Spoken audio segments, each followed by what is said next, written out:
Bendiciones. Cuán bueno es el Señor. Ahora que venía en el carro, decía, cuán bueno es el Señor y cuán bueno es cantar salmos a su nombre.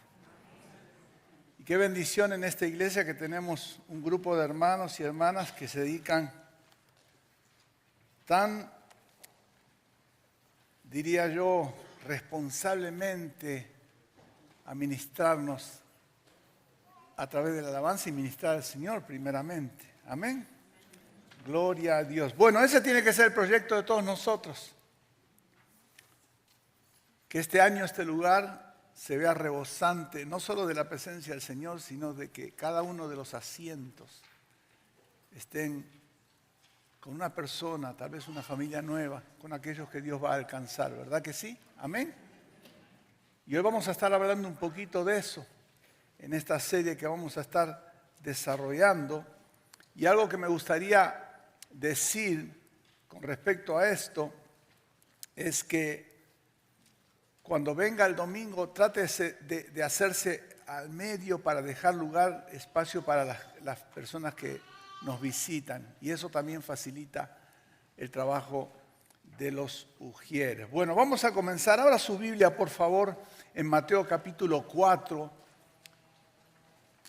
La serie en la cual vamos a estar trabajando se titula Sígueme, una guía para seguir a Jesús en comunidad y en misión. Lo seguimos de manera individual, pero de manera colectiva. Amén. ¿Estamos ahí? Gloria a Dios. Y hermanos queridos, hay un cantante, nosotros tuvimos hace años el privilegio de conocerlo, platicar con él, llamado Steve Green. Steve Green, según algunos creían, nació en Argentina y se crió en Argentina, por eso canta tan bonito. Sí.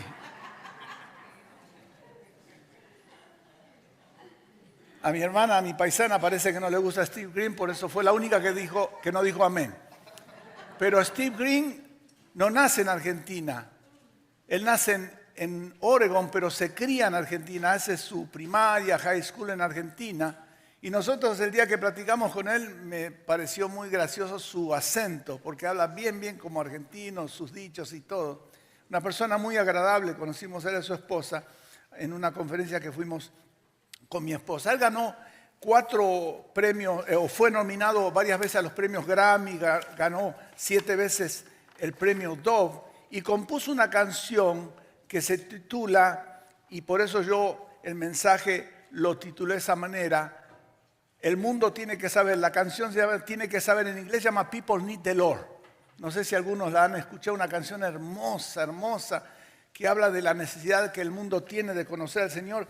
Y la canción dice así, voy a leer un poquito de las estrofas. Cada día puedo ver en sus ojos el sufrir, gente llena de dolor y sin rumbo aquí. En angustia y soledad y llenos de temor, risa esconde su aflicción. Cristo solo ve. Tienen que saber, dice el coro, del amor de Dios. En las pruebas y el temor, Él refugio da. Tienen que saber del amor de Dios, que en Él hay salvación. Tienen que saber. Y dice la segunda estrofa, Él nos llama a brillar en un mundo de confusión. Nada iguala a Él llevar vida a quien perdido está. Por su amor podemos ver que sufriendo está. Ellos tienen que oír. Debemos compartir. Tienen que saber de Dios. En las pruebas y el temor, Él refugio da. Tienen que saber del amor de Dios. Debemos proclamar. Un canto hermoso, hermoso. Que hoy no me lo dejaron cantar porque hay una discográfica que tiene mi exclusividad y no me permite cantar en esta iglesia. Gloria a Dios.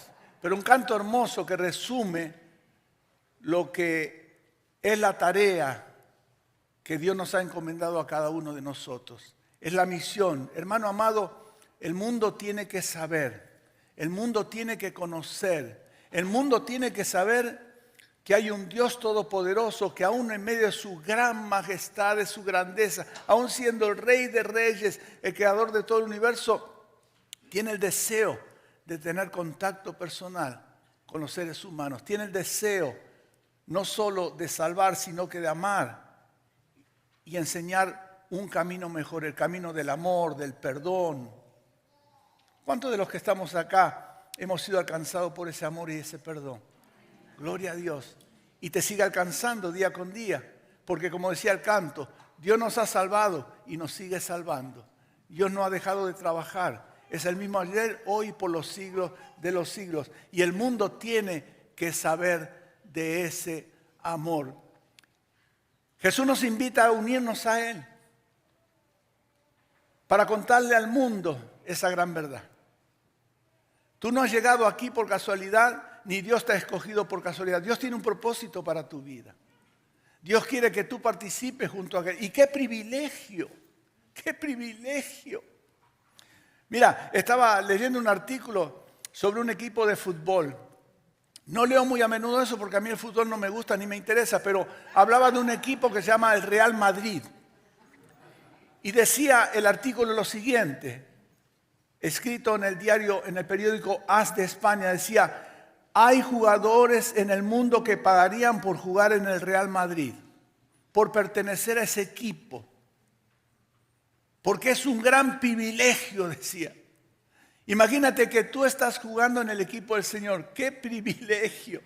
Y hay gente que no pagaría un peso por estar. Es más, ya lo vamos a ver, hay gente que lo rechaza. Hay gente que no quiere ni siquiera tener parte en el plan de Dios. Y es por eso que nosotros necesitamos darle a conocer a esa gente del amor de Dios. Porque Dios nos ha llamado, a ti y a mí, para que le contemos al mundo sobre el maravilloso amor perdonador, incomparable, inigualable de Dios. Un amor que trasciende, un amor que nunca deja de ser, un amor que no se basa en circunstancias o sentimientos, porque Dios no opera en la esfera de los sentimientos. Dios es fiel, Dios no cambia, Dios no miente, Dios no se arrepiente, es el mismo ayer, por los siglos de los siglos. Amén. Entonces, Dios te llama a participar. Pero ahora, acá lo primero que yo encuentro, hay un camino que nosotros debemos de transitar. Hay un camino que tú y yo debemos cada día de desarrollar. Veamos lo que dice la Escritura. ¿Tienes abierta la palabra? Dice la Escritura que cuando Jesús oyó que había encarcelado a Juan, regresó a Galilea. Partió de Nazaret y se fue a Capernaum. Algunos dicen que él fue ahí y luego eso se convirtió en el centro de donde él desarrolló su ministerio. Dice que fue a Capernaum, que está junto al lago, en la región de Zabulón y Neftalí. Ahora, escucha esto, porque es interesante. Herodes Antipas, gobernador de Galilea y Perea, decide encarcelar a Juan el Bautista porque Juan el Bautista, aquel que se decía a sí mismo ser una voz que clamaba en el desierto, había denunciado valientemente que Herodes había violado la ley judía al tomar por esposa a la mujer de su hermano Filipo. Levíticos 18, Levíticos 20 dice que ninguno se podía casar con la mujer de su hermano. Eso violaba la ley. Ahora, déjame plantear lo siguiente, cuando hablo de un camino que debemos de transitar. Acá Jesús podría haberse preguntado a sí mismo, ¿es bueno seguir? ¿Debo seguir? ¿Debo quedarme? ¿La situación es difícil? ¿La situación es complicada? ¿Qué puede pasar si marcho? ¿Qué puede pasar si me quedo? Esto me lleva a reflexionar de la siguiente manera. Nuestro caminar no puede estar determinado por las circunstancias a nuestro alrededor, sino por la fe. Dice la palabra que nosotros caminamos por fe y no por vista. Y hermanos queridos, tú ni yo estamos libres de diferentes circunstancias, adversidades, contrariedades, momentos difíciles, momentos complicados, enfermedades, luchas, pérdida de trabajo, seres queridos. En fin, puedes agregarle. Pero tú y yo no podemos caminar en base a las circunstancias. De hecho, el libro de Proverbios dice, confía en el Señor con todo tu corazón y no te apoyes en tu propia inteligencia. Reconócelo en todos tus caminos y Él enderezará tus veredas o tus sendas, como dice otra versión. Este pasaje nos enseña que la fe es clave, es clave, es clave. No es solo que yo creo en Cristo. Lo más importante es creerle a Cristo. Creer que lo que Él dice es real, es verdad, porque todo lo que Dios ha dicho se ha de cumplir. Dios no va a fallar. Dicen los estudiosos bíblicos que hay más de 6,000 promesas en la Escritura y Dios no se va a olvidar de cumplir ninguna de esas promesas porque Él no cambia, no miente, repito. Él no se arrepiente. La fe nos capacita para entender que Dios está en control y que cada experiencia de la vida es parte de un plan divino mucho más amplio de lo que nosotros podamos imaginar. Incluso cuando las circunstancias se tornan difíciles, oscuras y en algunos casos incomprensibles, es ahí donde la fe actúa como una brújula. ¿A dónde iré? ¿Cómo iré? ¿Por qué iré? Bueno, la fe en Cristo es la que te da la luz para que tú puedas encontrar la senda, aun cuando ésta sea muy angosta, aun cuando el panorama se presente muy oscuro, aun cuando el horizonte no se pueda ver. Es la fe que actúa como una brújula para guiarte hacia un destino de esperanza, de propósito. Nuestro caminar no puede estar determinado por la fe ni por las circunstancias. Habían apresado a Juan el Bautista, aquel que iba delante del Señor, aquel que lo había bautizado. Sin embargo, Jesús decide marchar. Jesús decide caminar. En otras palabras, cuando hablo de un camino por transitar, caminamos confiando en los planes que Dios tiene para nosotros. ¿Por qué? Porque mire, lo que dice el versículo 13 tiene relación directa con la declaración de Isaías capítulo 9, del 1 en adelante. Es en cumplimiento de la profecía bíblica y lo dice la Escritura. Ya lo vamos a ver. Y acá voy a decir algo. Voy a usar un término que se ha sobreusado y hasta mal usado. Y hablo de lo profético. Pero cuando digo caminar confiando en los planes que Dios tiene para nosotros, esto implica caminar en lo profético. En lo profético. En otras palabras, hablar de caminar en lo profético significa, o yo quiero decir, caminar alineados a la voluntad de Dios. Caminando de acuerdo con la revelación de Dios para nuestras vidas. Esa revelación que nos invita a vivir una vida de fe, de obediencia y de comunión íntima con el Señor. Para cumplir lo dicho por el profeta Isaías. Ahí lo tenemos. Tierra de Zabulón, tierra de Neftalí, desde el camino del mar del otro lado del Jordán, Galilea de los gentiles. El pueblo que habitaba en la oscuridad ha visto una gran luz. Sobre los que vivían en tierra de sombra y de muerte, una luz resplandeció. La luz de Cristo, la luz de la salvación, la luz de la esperanza, como un día resplandeció en tu vida, en mi vida. Wow, no digan amén. Pueden decirlo en inglés. Amen. Amen. Me recuerdo que hace muchos años visitamos una iglesia con mi esposa que íbamos a apoyar allá en Laguna, Torreón, Coahuila, y nos fuimos casi una semana. Entonces me tocó predicar una serie de servicios. Y en todos los servicios, cada tanto se escuchaba amén. La primera vez yo estuve tranquilo, no me molestó. No me molesta, de hecho, que los niños hablen. A mí no me saca de onda, como decimos. Amén. Segunda vez. Tercera vez, ya la cuarta sí ya me sacó de onda. Entonces, miré a ver quién era.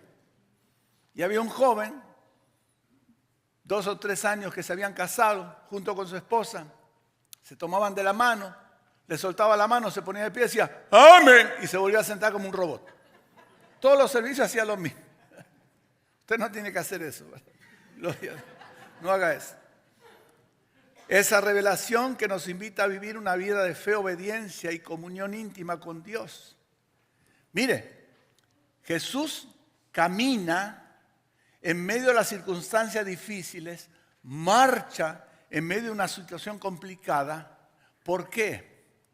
Porque Él marcha conforme a lo que se ha profetizado, conforme a lo que se ha dicho. Estamos ahí. En otras palabras, hermano querido, primero, tú y yo vivimos por fe, caminamos por fe, no en base a las circunstancias a nuestro alrededor. Si tú pones tus ojos en las circunstancias que se dan día con día a tu alrededor, gracias. Quiero decirte que te quedarías en casa, te encerrarías bajo 7 llaves y no quisieras salir. No quisieras salir. Caminamos confiando en los planes de Dios para nosotros. Dios tiene planes para tu vida. Significa caminar bajo el señorío de Cristo. Significa confiar plenamente en Él a través de los desafíos, las luchas, los obstáculos que la vida nos pueda presentar, teniendo la certeza de saber que el Señor está en control y Él tiene un mejor y más grande propósito para nuestras vidas. Eso significa caminar en lo profético, confiando en Él, caminando bajo esa autoridad, sometido al señorío de Cristo, no es lo que yo quiero, es lo que Él quiere, no es lo que yo deseo, es lo que Él desea, no es a donde yo quiero ir, sino a donde Él me ha enviado a ir. Que es diferente, totalmente diferente. En resumen, ser discípulo es un estilo de vida de dependencia total de Dios. Yo dependo de Dios, dependo de Dios.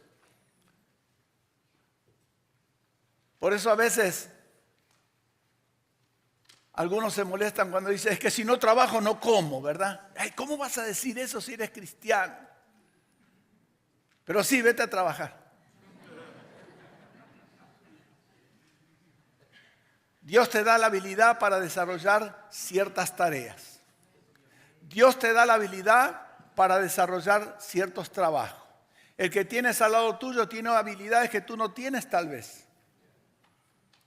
Algunos trabajan en computación, otros trabajan con máquinas, otros trabajan pintando, otros trabajan desarrollando, otros trabajan reparando.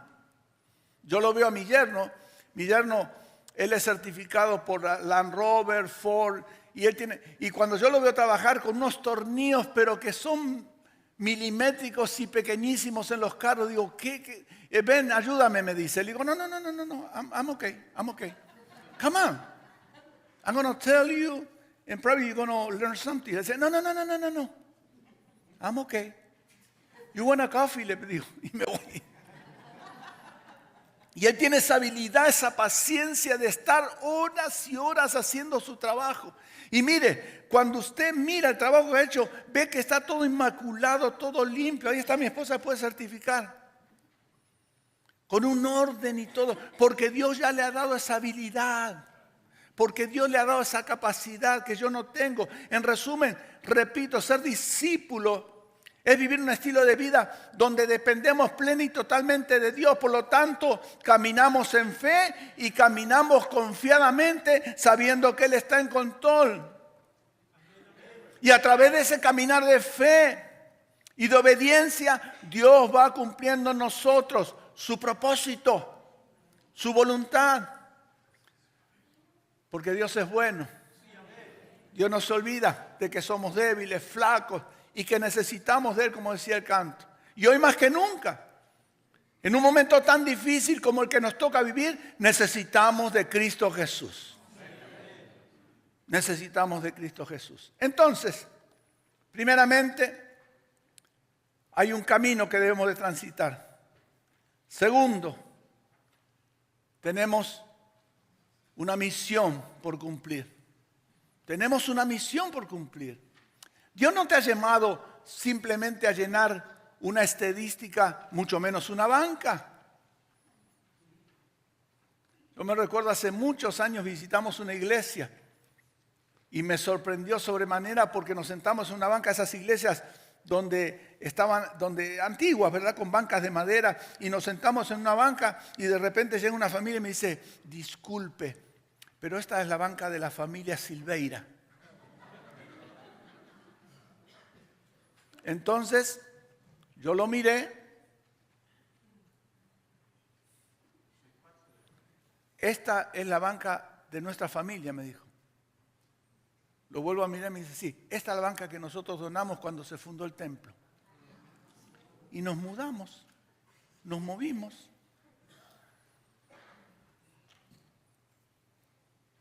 Y esto es real. Hay gente que se posesiona de la banca. Y decía un pastor colombiano en una conferencia que fuimos también con mi esposa, decía, no santifiquemos en la iglesia las cosas que no son santas. ¿Estamos ahí? Sí. Entonces, hermanos queridos, lo que quiero decir es que Dios te ha llamado a cumplir una misión.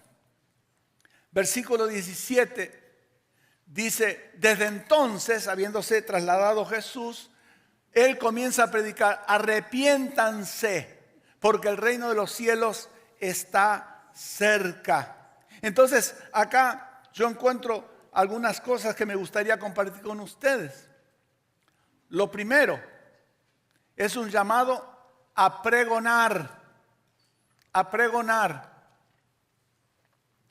la palabra de Dios. Tenemos un llamado a pregonar la palabra de Dios. Pregonarle al mundo que deben de poner su actitud antagónica para con Dios. Me voy a ir explicando para que no resulte tan difícil de entender. Predicar implica publicar, pregonar, proclamar, ser un heraldo de Dios. Un heraldo era un personaje que en la antigüedad, en la antigua Roma especialmente, cuando el rey firmaba un edicto, él se apersonaba a las esquinas y a los lugares, a los mercados, abría el texto, el papiro o el rollo. Había otro personaje junto a él que hacía sonar un instrumento de viento para que todos prestaran atención y él proclamaba el edicto del rey. Y por ejemplo se paraba en la esquina y decía, Osvaldo Luis Silveira Dávila es el mejor de todos en el mundo.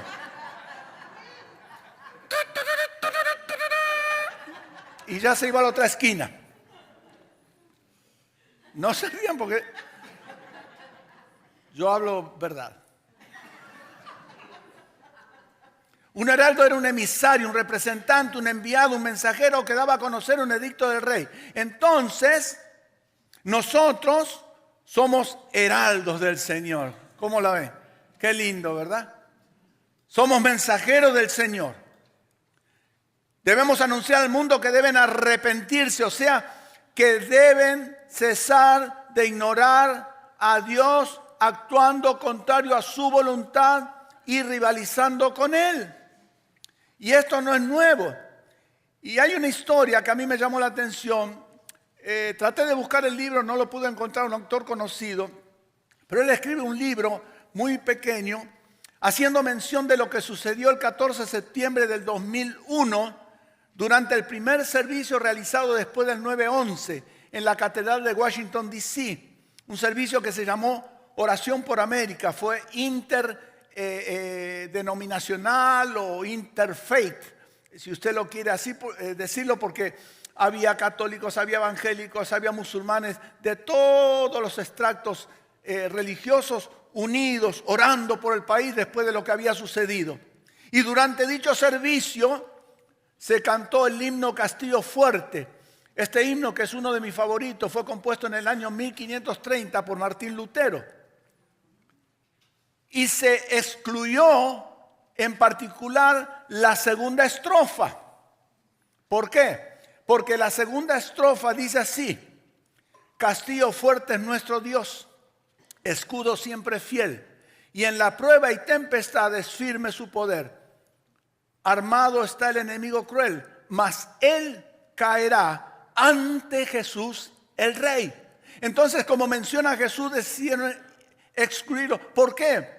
Porque decían en ese momento que el nombre de Jesús, después de lo que había sucedido, no unía, y era necesario que todos los trasfondos religiosos se unieran por el bien de la nación, por la unidad de la nación, pero se dejó afuera a Jesús. Y Jesús no puede estar afuera, porque Él es el Rey, porque Él es el Señor, porque nada sucede sin Él, porque todo por Él y para Él fue creado. ¿Cuántos dan gloria a Dios? En otras palabras, castillo fuerte es Cristo Jesús. En otras palabras, no podemos dejarlo fuera. Y eso es lo que nosotros tenemos que ir y anunciar al mundo. Ahora, cuando habla arrepentimiento, escuche, no significa simplemente sentir remordimiento, pesar, y está bien. Está bien. Ay, me arrepiento. Híjole, y uno se siente, ¿verdad? Está bien eso. Pero cuando hablamos de arrepentimiento, implica un profundo cambio de mente y de perspectiva hacia Dios.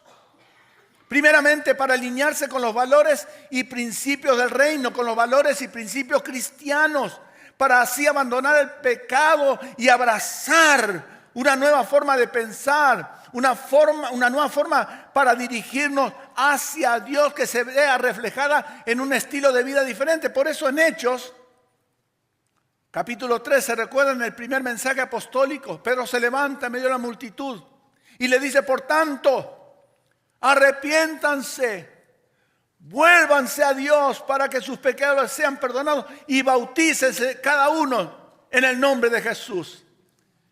Y no voy a entrar en controversia porque ¿por qué en el nombre de Jesús? Bueno, rápidamente tal vez les explico. El pueblo judío ya conocía del Dios Todopoderoso. El pueblo judío ya conocía del Espíritu, pero el pueblo judío negaba que Jesús era el Mesías.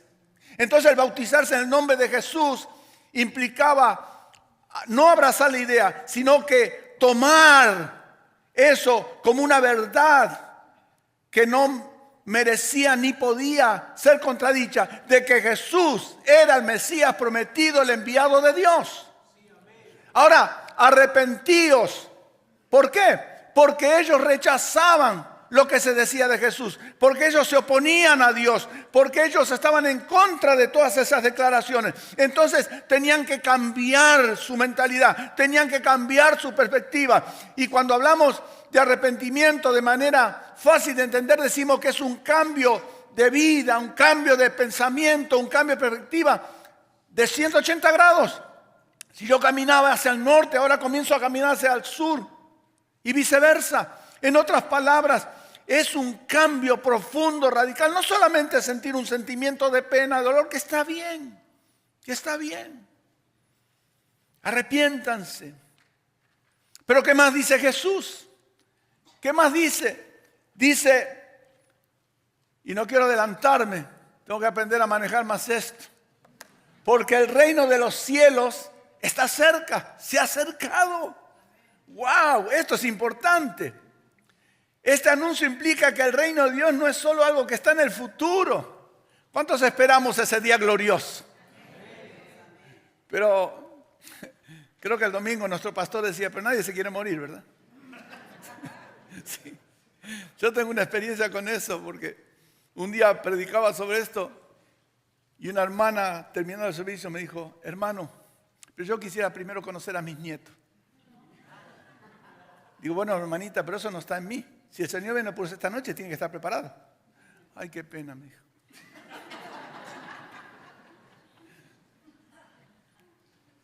Pero ¿cuánto esperamos ese momento? ¿Cuándo esperamos ese momento glorioso? Por eso me encanta lo que dice Apocalipsis, ya no habrá muerte, ni dolor, ni tristeza, ni llanto, las primeras cosas habrán pasado. Y lo que más me alegra es que ya no tenemos que pagar biles, gloria a Dios, aleluya. No puedo brincar porque yo sé que esta iglesia bautista no brinca, pero a mí me da ganas de brincar de la alegría, que ya no vamos a pagar impuestos, gloria a Dios.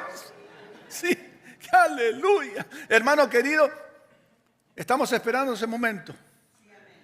Pero cuando hablamos de que el reino se ha acercado, es una realidad presente.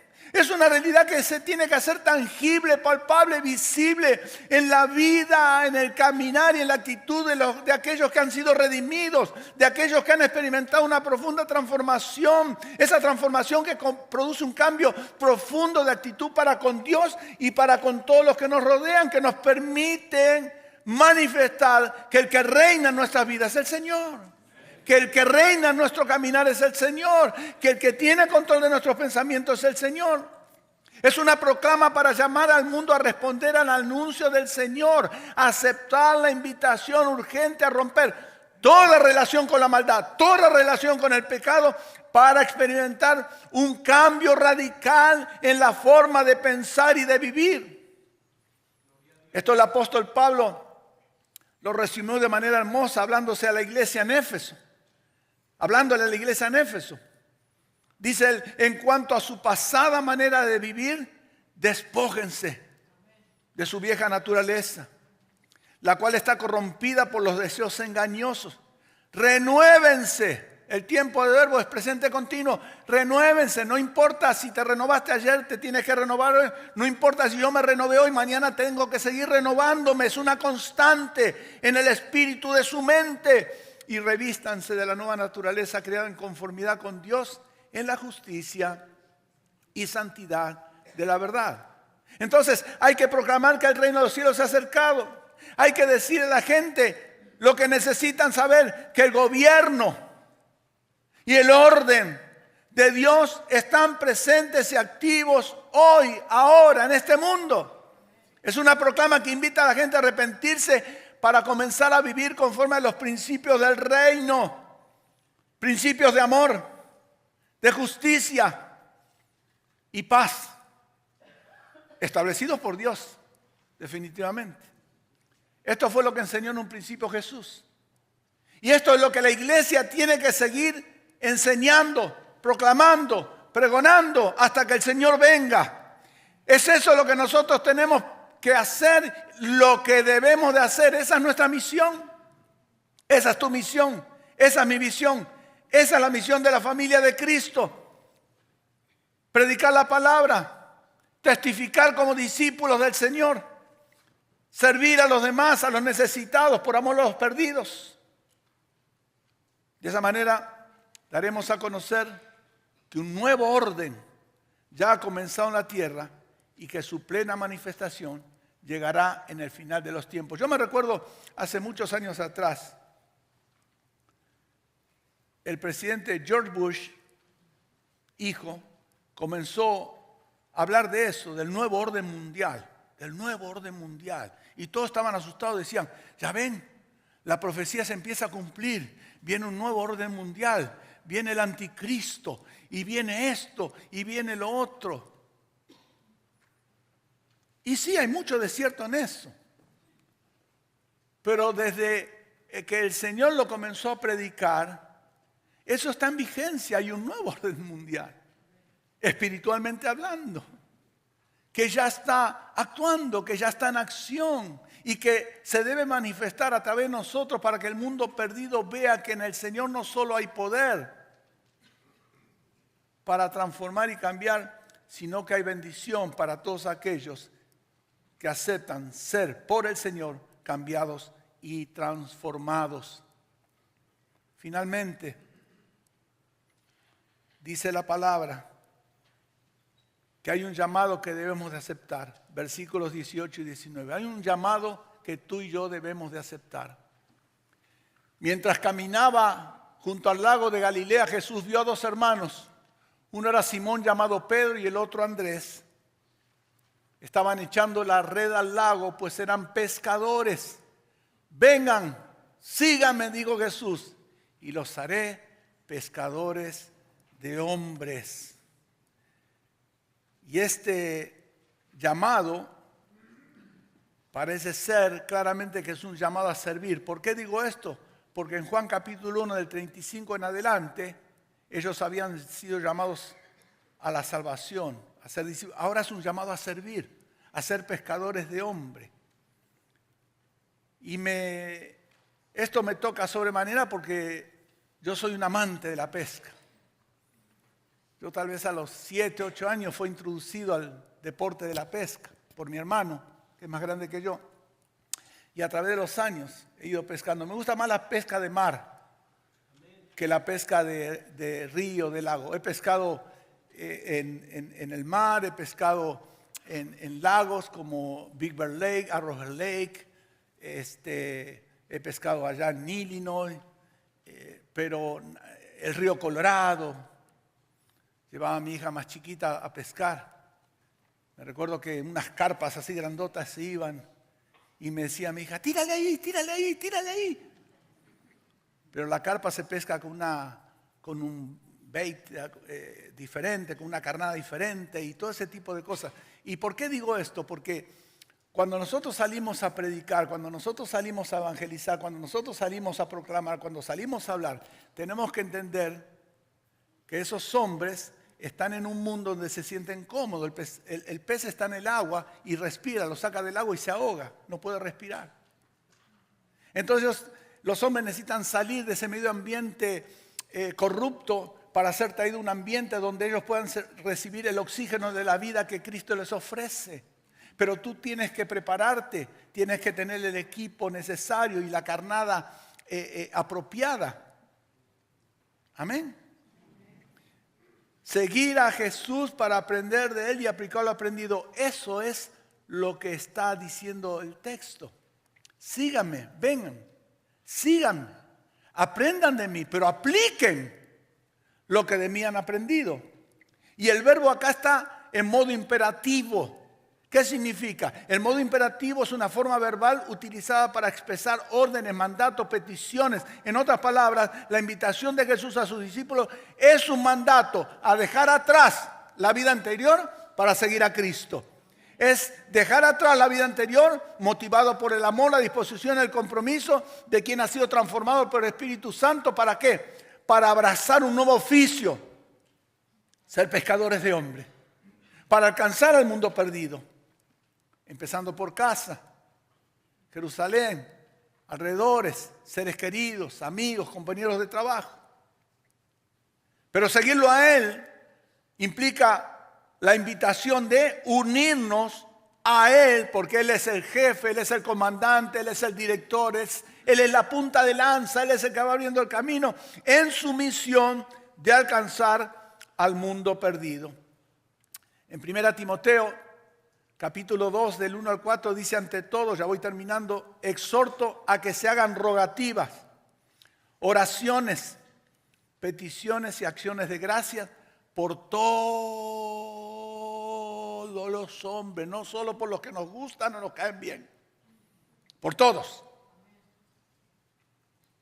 por los reyes, por todos los que ocupan altos puestos, para que vivamos con tranquilidad y reposo y en toda piedad y honestidad. Porque, y acá está la razón de por qué debemos orar, esto es bueno y agradable delante de Dios nuestro Dios, el cual quiere que todos los hombres sean salvos y lleguen a conocer la verdad. Él quiere que todos los hombres sean salvos. No importa su nacionalidad, no importa su posición política, social, económica, no importa su edad. Dios quiere que todos sean salvos. Ahora, esta invitación puede implicar para algunos de nosotros salir del contexto de la comodidad. Y ahí estamos. Couch potato, dicen algunos. ¿Han escuchado ese término? ¿Ah? Sí. Dios me ha estado hablando últimamente por medio de mi nieto, Nicolás. Tito, no mire mucha televisión. Tito, no mire mucha televisión porque el Señor se lo va a llevar. Así me dijo: ay, papito lindo, ¿qué es eso? No estoy mirando televisión, me estoy informando, le digo. Para algunos la invitación implicará salir de lo conocido hacia lo desconocido, más allá de los límites personales, y así abrazar con pasión la misión evangelizadora de Dios. Hace unos días, con un hermano muy querido acá en la iglesia, no voy a decir su nombre porque él no quiere, junto a su esposa fuimos a comer con un misionero. Primero con 2 misioneros, después otro más que vino de Costa Rica. Y nos contaba sus peripecias, sus experiencias, los desafíos que él enfrenta. ¡Wow! Y veníamos en el carro de regreso con mi esposa y digo: qué tremendo, qué cosa. Qué lindo que haya hombres con esa decisión, con esa determinación, con esa convicción de dejar sus afectos, lugar de origen, todo lo que rodea a ese entorno de seguridad, de paz y conveniencia, para ir a abrazar la misión del Señor. cuán buenos son los pasos, cuán hermosos y bendecidos son los pasos de aquellos que llevan el evangelio de salvación. El Señor le dijo a Abraham: deja tu tierra, tus parientes, la casa de tu padre y ve a la tierra que te mostraré. ¿A dónde? A la tierra que te mostraré. ¿Y qué debo hacer? ¿Debo dejar la comodidad? ¿Sí? Sí. Tienes que salir, tienes que marchar. ¿Por qué? Porque hay una misión por cumplir y un llamado por aceptar.